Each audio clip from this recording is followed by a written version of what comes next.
할렐루야. 7월 15일 우리에게 주신 하나님 말씀은 디모데전서 5장 17절에서 25절까지 말씀입니다.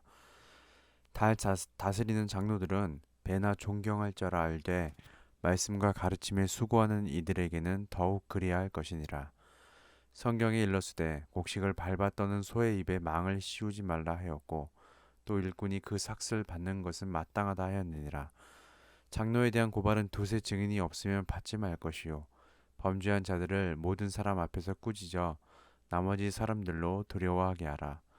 하나님과 그리스도 예수와 택하심을 받은 천사들 앞에서 내가 엄히 명하노니 너는 편견이 없이 이것들을 지켜 아무 일도 불공평하게 하지 말며 아무에게나 경솔히 안수하지 말고 다른 사람의 죄에 간섭하지 말며 내 자신을 지켜 정결하게 하라. 이제부터는 물만 마시지 말고 내 위장과 자주 나는 병을 위하여는 포도주를 조금씩 쓰라. 어떤 사람들의 죄는 밝히 드러나 먼저 심판에 나아가고 어떤 사람들의 죄는 그 뒤를 따르나니 이와 같이 선행도 밝히 드러나고 그렇지 아니한 것도 숨길 수 없느니라. 아멘. 지도자를 신중하게 세우고 존중하십시오. 라는 제목으로 함께 말씀을 나누겠습니다. 고린도후서 12장에서 바울이 자신의 사도권에 대해 주장하는 것을 볼 수가 있습니다. 바울 자신의 사도직 변호는 바울이 사도가 아님을 주장하는 자들에게 자신은 누가 뭐래도 사도가 맞다고 말하는 것처럼 보이지만 사실 그렇지 않습니다. 바울이 변호하고 있는 것은 맞지만 그 변호는 자기 자신을 위한 것이 아니라 자신이 복음을 듣고 예수 그리스도를 영접한 교인들을 위함이었습니다. 당시에 누구에게 복음을 드렸느냐는 굉장히 중요한 문제였죠. 때로는 오늘날도 마찬가지일 때가 있습니다. 어느 교회에서 성경 공부를 했고 어떤 목사님과 함께 신앙생활을 했느냐가 중요할 때도 있습니다. 하지만 바울 당시에는 이단을 어느 정도 분별할 수 있었던 때가 아니라 거짓 교사들의 한마디 말에 그대로 현혹되기 쉬울 때였습니다. 그래서 어떤 사람에게 복음을 들었느냐라는 것은 그 사람이 바른 복음을 들었느냐의 관건이 되었던 것이죠. 바울이 사도직을 적극적으로 변호하는 이유는 여기에 있었습니다. 단순히 자신을 인정하지 않는 이에게 괘씸한 마음으로 변호하는 것이 아니라 나를 통하여 들은 복음이 진짜 복음이라는 것을 말해주기 위함인 것이었죠.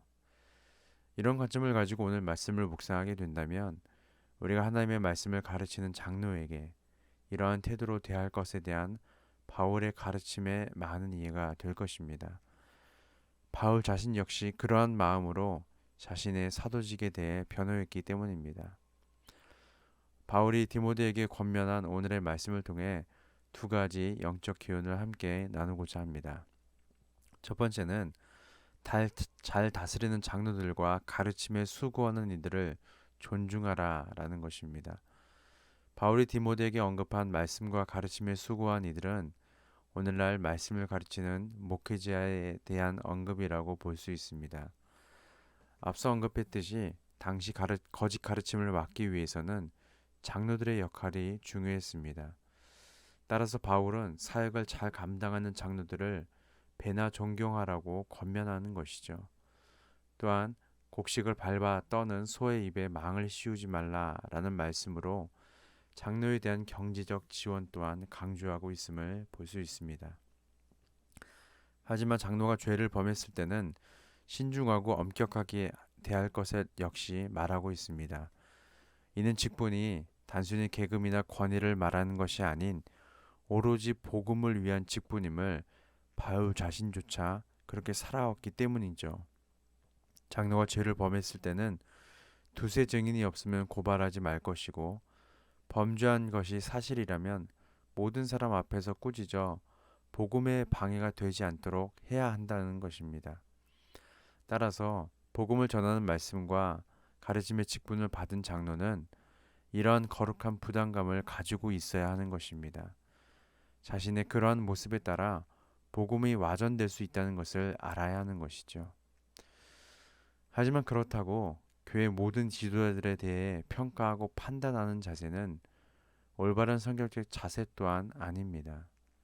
저 목사님이 말씀대로 행하나 그렇지 못하나 눈에 불을 켜고 지켜보는 것. 저 장로님이 예배를 얼마나 잘 드리고 있나, 설교 시간에 졸고 있나 지켜보고, 저 권사님은, 저 순장님은, 저 집사님은 왜 저러지? 그렇게 하지 않는 것. 그런 의미에서 바울이 디모데에게 오늘 말씀을 권하고 있는 것은 아닙니다. 교회에서 말씀을 전하고 그 말씀대로 교회를 다스리는 자들에게 그것에 전념하여 복음이 복음대로 잘 전해질 수 있도록, 그리고 적용할 수 있도록 모든 지원을 아끼지 말라는 권면인 것입니다. 그것은 재정적인 부분도 있지만 영적인 부분 역시 포함됩니다. 판단보다는 기도를, 평가보다는 하나님의 일하심을 기대하는 것입니다. 교회 리더들을 하나님께서 세워주셨음을 기억하고, 하나님께서 부족하고 연약한 사람도 사용하셔서 귀한 통로로 사용하심을 보고 리더십들을 위해 기도하는 저와 여러분들 되시기를 소망합니다. 두 번째로는 직분자로서 하나님과 사람 앞에 겸비하는 것입니다. 두 번째는 하나님께서 자신에게 귀한 직분을 맡겨주셨다면 어떤 마음가짐과 어떤 말과 행동으로 겸비해야 할지에 대해서 살펴보겠습니다. 바울은 디모데에게 말씀과 가르침의 장로가 이러한 것을 갖추라고 권면합니다. 21절에 편견이 없이 직분을 지키고 아무 일도 불공평하게 하지 말라. 22절 아무에게나 경솔히 하지 말고 다른 사람의 죄에 간섭하지 말며 자기 자신을 지켜 정결하게 하라. 23절에는 특별히 디모데를 위한 권면을 하였죠. 병을 위하여서 건강을 지키라 라는 것입니다. 그리고 바울이 디모데에게 권면하는 이 내용 역시 그 중심에는 직분을 감당하는 이유, 하나님께서 귀한 직분을 주신 이유는 단순히 모든 사람 앞에서 이끌고 다스리기 위함 뿐만 아니라 그 직분을 통해서 예수 그리스도의 복음이 나타나야 한다는 것입니다. 앞서 계속 언급했듯이 바울은 그러한 사도의 직분을 감당했죠. 자신이 사도임을 계속해서 변호하고 강조하는 것은 예수 그리스도에 대한 바른 복음을 많은 이가 듣게 하기 위함이었던 것입니다. 바울은 오직 그거 하나 때문에 그 직분을 감당하는 것입니다. 다른 이유는 없습니다. 만약 다른 이유가 있었다면 그 예수를 영접하기 전에 바울이 가졌던 화려한 신분을 그대로 유지했을 것입니다. 하지만 바울은 예수를 만나고 나니 이 모든 것을 배설물같이 여기노라고 스스로 간증하고 있습니다. 따라서 바울이 디모데에게 장로가 어떠한 본을 보여야 하는지, 어떻게 겸비해야 하는지 그 이유는 어디에 있냐면 그냥 단순히 그 직분을 지키기 위함이 아니라 그 직분을 통해서 다른 사람에게 복음이 전하여지기 때문이라는 것입니다. 우리의 직분은 내가 하나님의 자녀가 됨은 진짜 복음임을 변화하고 있는가요? 아, 그 목사님이 계신 교회? 그래, 믿을만하지. 아, 그 장로님이, 그 권사님이 그 교회를 다녀? 그 교회 좋은 교회네. 내 직분이 그런 직분이 되어야 합니다. 어떤 영화나 드라마에서 내가 이래봬도 이 교회 장로야 라고 말하는 것처럼 그 직분이 그저 교회에서 자신의 위치를 말하는 것이 아니라 하나님께서 그 직분을 주신 단 한 가지 이유는 그 직분을 통해, 그 직분을 맡게 된 나를 통해 복음이 온전히 흘러가고 있는가가 중요하다는 것입니다.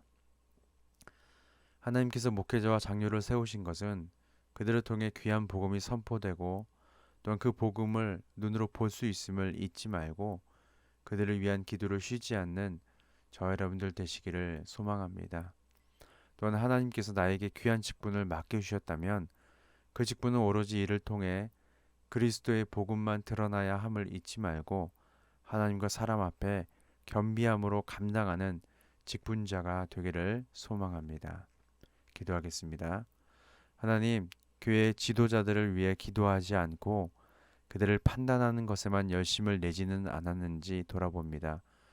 목회자들이 늘 하나님이 기뻐하시는 길을 택하도록 그들을 위해 기도하게 하소서.